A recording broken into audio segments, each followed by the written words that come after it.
Résumé du livre La vérité sur ce qui nous motive de Daniel Pink. Première partie. Daniel Pink est un journaliste et auteur américain. Dans son livre, il propose une nouvelle façon d'envisager la motivation dans les entreprises. L'auteur constate que dans les organisations actuelles, le système de motivation est souvent inefficace et contre-productif. En s'appuyant sur des bases scientifiques incontestables et nombreuses, Daniel Pink présente les principes d'un nouveau système de motivation. Il partage aussi un panel d'outils et d'actions pour exploiter et mettre en application ce système de motivation 3.0. Pour cette synthèse, j'exposerai dans cette première vidéo les enseignements sur la motivation que je tire du livre, puis dans une seconde vidéo, je présenterai les outils que propose l'auteur. C'est parti!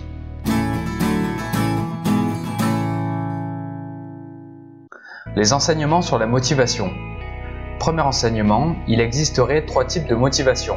Tout d'abord, l'être humain est sujet à des motivations biologiques, comme la faim, la soif, le désir sexuel. C'est la motivation primitive ou motivation 1.0. Ensuite, il y a la motivation 2.0 qui se base sur le principe de la carotte et du bâton. En effet, nous sommes motivés par les récompenses et les punitions nous démotivent. Enfin, il y a la motivation intrinsèque ou motivation 3.0. Elle correspond à notre besoin inné d'apprendre, de créer de nouvelles choses, mieux réussir et diriger notre propre vie. Les spécialistes du comportement étudient depuis quelques dizaines d'années l'importance du 3e type de motivation. Malheureusement, il existe un gouffre entre ce que savent les experts et ce que pratiquent les entreprises. Pour l'auteur, combler cet écart nous permettrait de mieux vivre et d'avoir des entreprises plus humaines. Pour ce faire, nous devons donc envisager de changer le système de motivation au sein de nos organisations. Rentrons un peu plus dans les détails en s'intéressant au système de motivation actuel, celui de la carotte et du bâton. Il s'agit du système le plus répandu.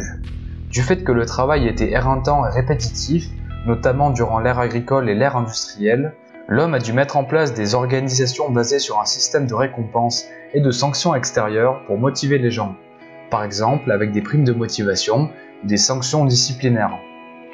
Aujourd'hui, les emplois tendent à devenir plus complexes, plus propices à la créativité et à l'épanouissement personnel.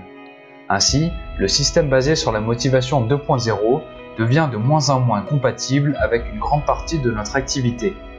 De multiples études mettent en lumière les dérives du système basé sur la carotte et le bâton.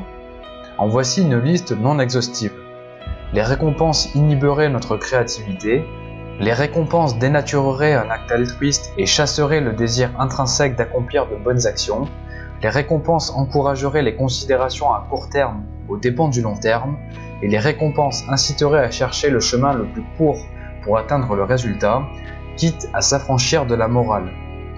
Bien sûr, le système de la carotte et du bâton possède aussi ses bienfaits. Il est particulièrement efficace pour des tâches fastidieuses, routinières et peu intéressantes, à condition que ceux qui dispensent les tâches justifient de sa nécessité, reconnaissent sa fastidiosité et laissent travailler à leur façon ceux qui la réalisent. Outre ces dérives et bienfaits, les études des systèmes de motivation ont permis de mettre en évidence 2 types de comportements. Les comportements motivés par les désirs intrinsèques, le type I, et les comportements motivés par des désirs extrinsèques, le type X. Le type I représente les individus qui s'intéressent davantage à la motivation inhérente à une activité. Le type X, quant à lui, regroupe les personnes qui recherchent en premier lieu les bénéfices extérieurs comme les récompenses. Sur le long terme, les personnes intrinsèquement motivées réussiraient généralement mieux que celles du type X. La bonne nouvelle est que le comportement de type I n'est pas inné et on peut donc le développer. Nous allons voir qu'il s'appuie sur 3 facteurs. Le premier facteur est l'autonomie. Il s'agit de notre besoin d'être autonome dans la manière de réaliser nos tâches et dans la manière de gérer notre temps.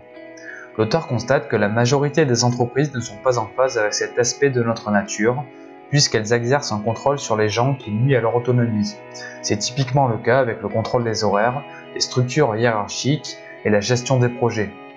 Les organisations basées sur un système de motivation 2.0 considèrent que l'encadrement des personnes est nécessaire, car l'humain est par nature voué à la passivité et à l'inertie. Les nombreuses études réalisées sur le sujet auraient tendance à prouver le contraire. L'autonomie exercerait un effet notable sur les performances et sur l'attitude d'un individu. Contrairement au contrôle, L'autonomie améliorerait la satisfaction des salariés, ce qui impacterait positivement leur performance. L'auteur dégage 4 conditions à l'autonomie. Pouvoir choisir ses tâches, contrôler son temps, choisir la manière de procéder et choisir ses coéquipiers. Le deuxième moteur de la motivation 3.0 est la maîtrise. Il s'agit de notre désir d'être toujours meilleur dans une activité donnée. Dans une optique de maîtrise, l'activité a tendance à devenir la récompense et ce qui nous motive.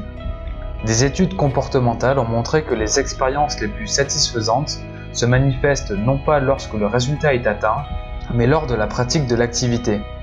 Cela rejoint une célèbre citation de Confucius: « Le bonheur n'est pas au sommet de la montagne, mais dans la façon de la gravir ». La satisfaction dans la pratique peut être liée à l'état de flow. L'état de flow peut se définir comme le fait de vivre le moment présent intensément en ayant le sentiment de contrôle de soi. Il se manifeste lorsque les tâches que nous effectuons sont en parfaite corrélation avec nos capacités, à tel point que l'on ne voit plus le temps passer. Dans le monde professionnel, il est difficile d'expérimenter l'état de flow car il y a souvent un décalage entre ce que l'on doit faire et ce que l'on peut ou souhaite faire. En effet, le contrôle exercé par l'entreprise nuit à notre liberté de choisir et d'organiser notre travail. L'autonomie, au contraire, permettrait de mieux maîtriser ce que l'on fait. Pour Daniel Pink, la maîtrise obéit à 3 lois. La maîtrise nécessite d'envisager ses propres possibilités comme étant non pas finies mais infiniment améliorables. La maîtrise est une souffrance, elle suppose des efforts et une pratique délibérée. Et enfin, la maîtrise est une asymptote. Elle est impossible à atteindre entièrement. Cela va de pair avec le fait que le plaisir serait davantage dans la pratique que dans la réalisation. C'est justement cet aspect qui est source de motivation. Pour citer une belle phrase du livre, la maîtrise nous attire parce qu'elle nous échappe. La finalité est le troisième moteur de la motivation 3.0. La finalité correspond à notre volonté de trouver un sens à ce que l'on fait, un but qui dépasse notre propre condition. Des études ont montré que les personnes les plus profondément motivées mettent leur désir au service d'une cause qui les dépasse. La quête de la finalité n'est pas souvent mise en avant dans les entreprises, car elle est masquée par la motivation du profit. Les enjeux liés à la rentabilité sont omniprésents dans les organisations. D'ailleurs, les objectifs de profit auraient peu d'impact sur le bien-être et contribueraient même au mal-être. À l'opposé, les sociétés basées sur un système de motivation 3.0 se fondent d'abord sur la finalité et la quête de sens. Ainsi, la recherche de profit devient uniquement un moyen de parvenir à ses fins. Les organisations 3.0 mettent davantage l'accent sur le fait que le but est de servir le bien commun en rassemblant les personnes et les ressources pour créer une valeur que nul ne peut créer à lui seul. Pour résumer et conclure, au sujet de la motivation, il existe un décalage entre ce que c'est la science et ce que pratiquent les entreprises. Les organisations actuelles s'appuieraient sur un système de motivation dépassé, celui de la carotte et du bâton. Les systèmes de motivation basés sur les désirs intrinsèques seraient plus efficaces car plus en phase avec notre comportement naturel. Les 3 moteurs de ce système de motivation 3.0 sont l'autonomie, autrement dit notre désir de diriger notre propre vie, la maîtrise, notre besoin de progresser dans un domaine important, et enfin la finalité, le fait de travailler pour un objectif plus grand. C'est la fin de cette première partie. La prochaine vidéo portera sur les outils et les actions à exploiter pour mettre en application les principes évoqués dans cette première partie. C'était Mr. Fanjo, à très vite.